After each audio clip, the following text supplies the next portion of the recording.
भानु लेके आओ भाओ पहले बैठिए ऐसे।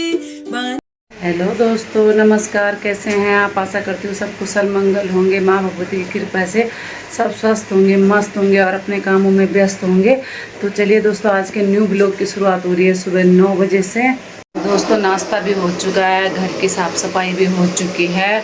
और जैसे कि मैंने पहले ब्लॉग में दिखाया था कि मौसी के लड़के की शादी हुई थी और मैं तब से अभी तक वहाँ पे गई नहीं, मतलब दुल्हन को देखने के लिए। तो चलिए दोस्तों, मैं अब वहाँ पे जा रही हूँ दुल्हन को देखने के लिए।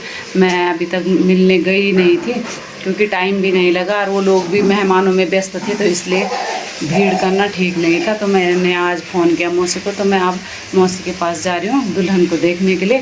तो चलिए दोस्तों, आपसे फिर मिलते हैं। आप सभी का मेरे YouTube चैनल पे स्वागत है।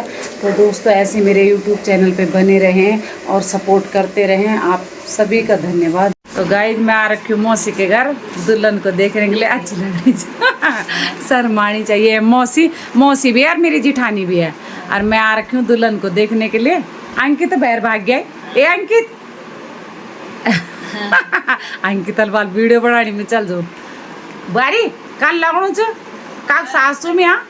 मैं काक सासू भी बन गई हूँ, चच्चे सासू। और ये मेरी मौसी है। मौसी इसलिए कि मेरी माँ की तरफ से है, अन्नी मेरी जेठानी है।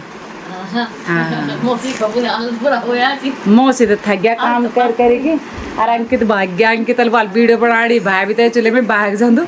चलिए दोस्तों, फाइनली मैं पहुंच गई घर और मैं गई थी मौसी के घर बहू की मुंह दिखाई करने। तो वहाँ से मैं आ गई, वहाँ से आई मैं और फिर मैं उधर एक ताई रहती है, उन ताई के घर में थोड़ा दिक्कत क्या, एक्सीडेंट हो गया था उनका। और एक्सीडेंट में मतलब सारी पूरी फैमिली बैठी हुई थी। ई रिक्शा पलट गया था तो उनके बेटे के थोड़ा पेट में चोट आई आंतों में, और लड़की के ना पैर में मोच या मतलब मस्कोड़ वगैरह आई है। और मैं थोड़ी देर वहाँ बैठी रही और अब मैं पहुँच चुकी हूँ घर। और अब मैं बना रही हूँ खाना। घर में कोई नहीं है, सब आज जा रखे हैं। साक्षी भी शायद कॉलेज के लिए गई होगी, कहीं जा रखी है। तो घर में कोई नहीं है, बच्चे स्कूल गए हैं। पंडित जी आज सहारनपुर गए हैं, शादी है या जो भी है। तो पंडित जी सुबह 5 बजे ही निकल गए थे, वो सहारनपुर चले गए। तो चलिए दोस्तों, खाना बनाते हैं, फिर आपसे मिलते हैं। और आप मेरे ब्लॉग में और मुझे जाना था दुकान का कुछ सामान लेने। पहले मौसी के घर गई थी और फिर मुझे थोड़ा दुकान का कुछ सामान ख़त्म हो रखा है तो वो लेने जाना था। लेकिन बाहर बहुत तेज़ धूप हो रही है, जिसके कारण मैं नहीं गई। मैं सीधा घर आ गई क्योंकि धूप हो रही है बहुत तेज़, तो इसलिए मैं घर आ गई। और अब मैं खाना बना रही हूँ। खाना बना के और फिर देखती हूँ शाम के टाइम 3-4 बजे करीब जाती हूँ दुकान पे। तो मुझे मौसी ने दी साड़ी, और साड़ी बहुत प्यारी लग रही है, कलर बहुत प्यारा लग रहा है। तो मुझे मौसी ने ये साड़ी बेटे की शादी के तौर में दी है, बेटे की शादी की। तो बेटे की शादी में ये साड़ी मुझे दी और उसके अंदर मौसी ने ये 100 रुपये भी दिए मुझे। तो शायद ये कलर मेरे पास नहीं था, तो अच्छा लग रहा है। ठीक है, वैसे साड़ी तो पहनते नहीं, लेकिन फिर भी किसी ने दे रखा है तो ज़रूर तैयार करूँगी। मौसी ने दे रखा है और मैं ज़रूर तैयार करूँगी और पहनूँगी। अभी आ चुकी है स्कूल से। क्या धूप लग रही है बाहर? धूप लग रही है ना? और अंश नहीं गया आज? क्यों? बुखार आ गया था उसको? बस रख तो दिया, हो गया, ऐसे रख दे रहने। गाइस, मैंने बना रखी है मूला की खिचड़ी और भात, और प्रियांशी और मैं खाना खाने जा रहे हैं। तो दोस्तों, खाना भी हो चुका है और फिर आपसे मिलते हैं शाम को। तो आप मेरे YouTube चैनल पर ऐसे ही बने रहें। हेलो दोस्तों, welcome back to my channel. और फिर से आप सभी का मेरे YouTube चैनल पर स्वागत है। और शाम के 4 बज चुके हैं और मैं अभी नीचे दुकान पे आई हूँ।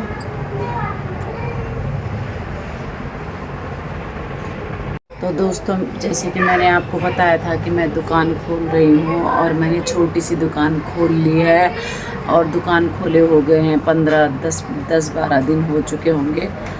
हाँ, 10-12 दिन हो चुके होंगे और अब मैं बैठी हूँ दुकान पे। तो दोस्तों शाम के 8:30 बज चुके हैं और मैं गई थी पड़ोस में। तो वहाँ मतलब कि एक दिन सासू जी आई थी, जिनके घर में गई थी उनकी मम्मी जी आई थी। तो मेरे पति देव गए थे वहाँ पे। तो उन्होंने एक दवाई बताई कमर के लिए, जो कि हमारे इधर ही हमारे पहाड़ों में मिलता है। और आज मैं गई थी वहाँ पे, तो उन्होंने मेरे को दवाई गाँव से भेजी है, तो मैं लेने के लिए गई थी। तो मैं वहाँ से दवाई लाई हूँ। तो देखो 1 महीने तक वो दवाई लगानी है, अगर आराम हो गया तो ठीक है, क्योंकि घर की दवाई है। बंजलिसु बोलते हैं उसे हमारे यहाँ, बांज के पेड़ पे निकलता है वो बंजलिसु, और उसके साथ कई सारी चीज़ मिलाने के लिए बोल रखी हैं। तो चलो दोस्तों, अगर मैं उस दवाई से मेरे को आराम होता है तो मैं आपको फिर उस दवाई के बारे में बताती हूँ कि क्या क्या उसके साथ पड़ता है।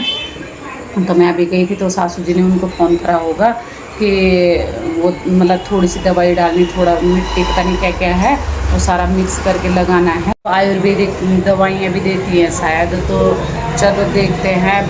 पैसे से तो बहुत दवाई लगा ली, अब ऐसे देखते हैं, अगर क्या पता। बोलते हैं कि कभी कभी एक चुटकी राख की भी काम कर जाती है। अगर काम मतलब जो दवाई काम कर गई तो फिर मैं सारी रेसिपी बताऊंगी उसकी कि कैसे कैसे पकाना है, क्या क्या डालना है, जो भी है।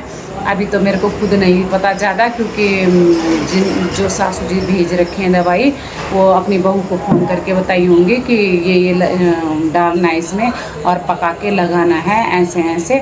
तो आज मैं उसको बनाऊंगी और बनाने के बाद लगाऊंगी। तो देखते हैं दोस्तों दवाई कैसे काम करती है कि नहीं करती है। तो घर के नुस्खे भी कभी कभी काम आ जाते हैं। तो देखती हूँ, आज उसको ट्राई करती हूँ। आज क्या फिर 1 महीने तक ट्राई करूँगी। अगर आराम हो गया तो ठीक है, कोई बात नहीं, थोड़ा बहुत गर्मी बर्दाश्त करनी पड़ेगी। और अब पकाना है, पका के लेप लगाना है। लेकिन बोल रही थी बल सासू जी की थोड़ा बर्दाश्त भी करना पड़ेगा, क्योंकि उसमें दर्द होता होगा। रात को जब लगाया तो लगाने के बाद दर्द भी होता होगा, लेकिन पता नहीं, अभी तो मेरे को पता नहीं है। लेकिन अब रात को मैं वो दवाई बना के लगाती हूँ और देखती हूँ। सासू जी ने फ़ोन करके बोला होगा कि दवाई लगाने के बाद 3 दिन तक नहाना नहीं है, और तीसरे दिन जब नहाओगे तो फिर उसके बाद फिर 3 दिन तक नहाना नहीं है। 1 महीने तक पूरी दवाई लगानी है। तो चलिए दोस्तों देखते हैं। जो ये दवाइयाँ मैं ला रखी हूँ, वो दवाइयाँ कमर दर्द की है, जैसे नस ब्लॉक हो जाती हैं, हड्डी थोड़ा बहुत इधर उधर डिस्क में दिक्कत हो जाती है। तो ये दवाइयाँ उस चीज़ की हैं, कमर की हैं। तो अगर मुझे आराम होता है तो मैं आप सभी को शेयर करूँगी और आप सभी को बताऊँगी। अगर किसी को कोई दिक्कत हो तो अगर पहले मैं ठीक हो जाऊँ तो मैं आप लोगों के साथ ज़रूर शेयर करूँगी और ज़रूर बताऊँगी कि क्या क्या इसमें डालना है, कैसे बनाना है और कैसे लगाना है, और मुझे आराम हुआ कि नहीं। तो दवाई भी कुछ ज़्यादा नहीं है, कोई ज़्यादा बड़ी दवाई नहीं है।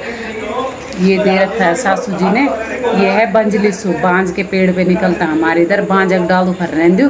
तो ये बड़ ढूंढ के लाई है, वो कहीं दूर से कहीं से मिला हो। तो ये बिल्कुल एक चुटकी भर डालना है, सासू जी ने बता रखा है। और ये है मिट्टी, हमारे घर को लूट माटू। तो ये भी डालन दोस्तों, थोड़ा सी ये भी डालन और थोड़ा सी ये डालन बंजलिसु, और ये माँ और सामान भी डालन, जो जो बताऊँ जब वो सब सामान डालन। तो चलो दोस्तों देखते हैं, आराम होगा तो आप लोगों को ज़रूर शेयर करूँगी। तो चलिए दोस्तों, रात 8:30 बज चुके हैं और अभी खाना कुछ नहीं बना है, क्योंकि मैं उधर चली गई थी और अभी अभी वहाँ से आई हूँ। तो अब मैं खाना बनाऊँगी। तो चलिए दोस्तों, आपको मेरी वीडियो पसंद आए तो लाइक शेयर सब्सक्राइब ज़रूर करें और कमेंट बॉक्स में ज़रूर लिखें आपको मेरी वीडियो कैसे लगी। नमस्कार, धन्यवाद।